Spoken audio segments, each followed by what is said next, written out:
Welcome back. We're reading Shakespeare's Macbeth. It's a wonderful play. There's plenty of free theater productions on YouTube for you to check it out to see what it looks like when actors do it. It's all the more powerful. I've taken a class on Shakespeare. This is one of my favorite plays. I've written papers on it. And there's a lot of people who can recite Shakespeare's entire plays by memory. So it's quite brilliant. Alright, we are in Act 4, Scene 3, line 138-ish, where Macduff is speaking. Macduff. Such welcome and unwelcome things at once, 'tis hard to reconcile. Enter a doctor. Malcolm. Well, more anon. Comes the king forth? I pray you. Doctor. Ay, sir. There are a crew of wretched souls that stay his cure. Their malady convinces the greatest essay of art. But at his touch, such sanctity hath heaven given his hand. They presently amend. Malcolm. I thank you, doctor. Exit doctor. Macduff. What's the disease he means? Malcolm. 'Tis called the evil, a most miraculous work in this good king, which often since my here remain in England, I have seen him do. How he solicits heaven, himself best knows. How he solicits heaven, like, oh, please do this for me, do this for me. But strangely visited people, all swollen and ulcerous, pitiful to the eye. The mere despair of surgery he cures, hanging a golden stamp about their necks. Put on with holy prayers, and 'tis spoken, to the succeeding royalty he leaves the healing benediction. With this strange virtue he hath a heavenly gift of prophecy, and sundry blessings hang about his throne, that speak him full of grace. Enter Ross. Macduff. See, who comes here? Malcolm. My countryman, but yet I know him not. Macduff. My ever gentle cousin, welcome hither. Malcolm. I know him now. Good God betimes remove the means that make us strangers. Sirrah men, stand Scotland where it did? Ross. Alas, poor country, almost afraid to know itself, it cannot be called our mother, but our grave, where nothing but who knows nothing is once seen to smile, where sighs and groans and shrieks that rent the air. You hear that? Where sighs and groans and shrieks that rent the air. Rent temporary, they rent the air.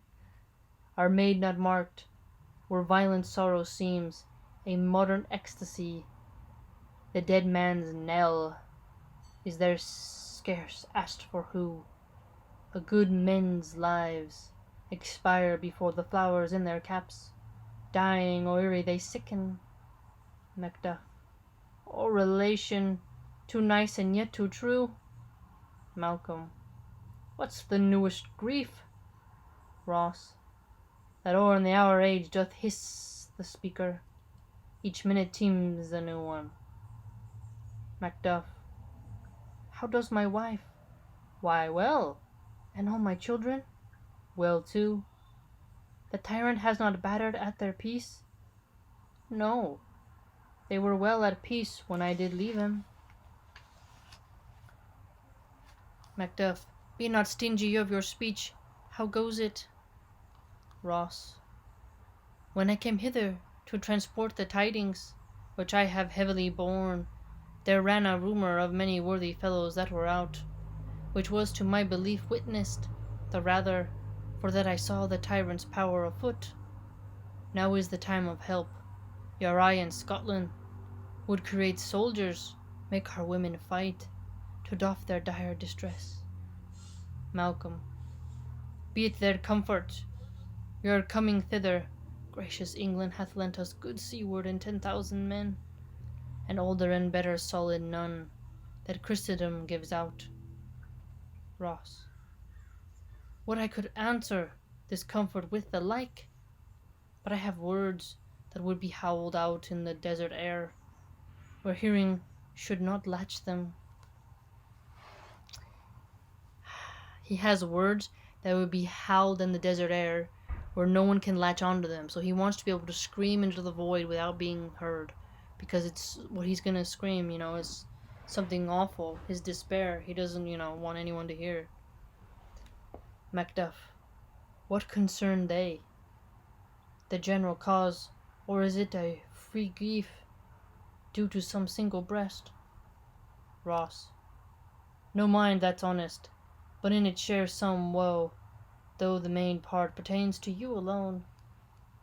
Macduff, if it be mine, keep it not from me, quickly let me have it. Ross, let not your ears despise my tongue for ever, which shall possess them with the heaviest sound that ever yet they heard. Macduff, humph, I guess at it. Ross, your castle is surprised, your wife and babe savagely slaughtered, to relate the manner where, on the query of these murdered deer, to add the death of you. So Ross just revealed that there's Macduff's wife has been killed. Malcolm, merciful heaven! What? Man, ne'er pull your hat upon your brows. Give sorrow words. The grief that does not speak whispers their o'erfraught heart, and bids it break. Macduff, my children too? Ross, wife, children, servants, all that could be found. Macduff, and I must be from thence, my wife killed too? Ross, I have said. Malcolm, be comforted. Let's make us medicines of our great revenge, to cure this deadly grief. So look at that. So Macduff has just heard from Ross that his entire family, his household, his servants, his children have all been killed. Macbeth has ordered them to be killed. And then Malcolm says, the medicine of great revenge will help cure their grief. So he's like, let's plot our revenge. Macduff, he has no children. All my pretty ones. Did you say all? Oh, hell kite. All? What, all my pretty chickens and their dam at one fell swoop? Malcolm, dispute it like a man. Macduff, I shall do so, but I must also feel it as a man. I cannot but remember such things were, that were most precious to me. Yet heaven look on, and would not take their part. Sinful Macduff, they were all struck for thee, not that I am, not for their own detriments, but for mine. Fell slaughter on their souls, heaven rest them now.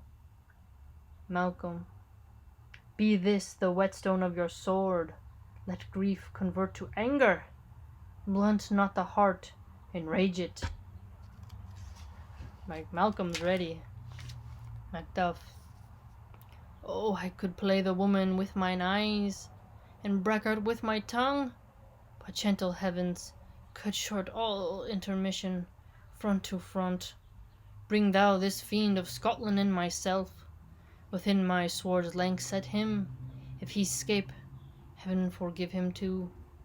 Malcolm, this time goes manly. Come, go we to the king. Our power is ready, our lack is nothing but our leave.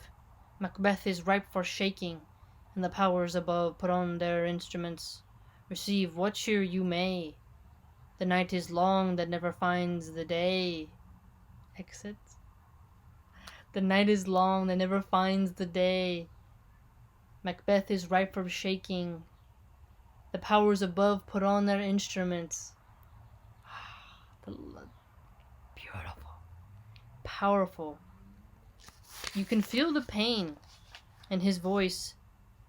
You really can. When Macduff says, Macbeth has no children, right? And then he says, all my pretty chickens, all their dam at one fell swoop, just whoosh, gone, just like that. Oh, again, you feel the pain. So brilliant.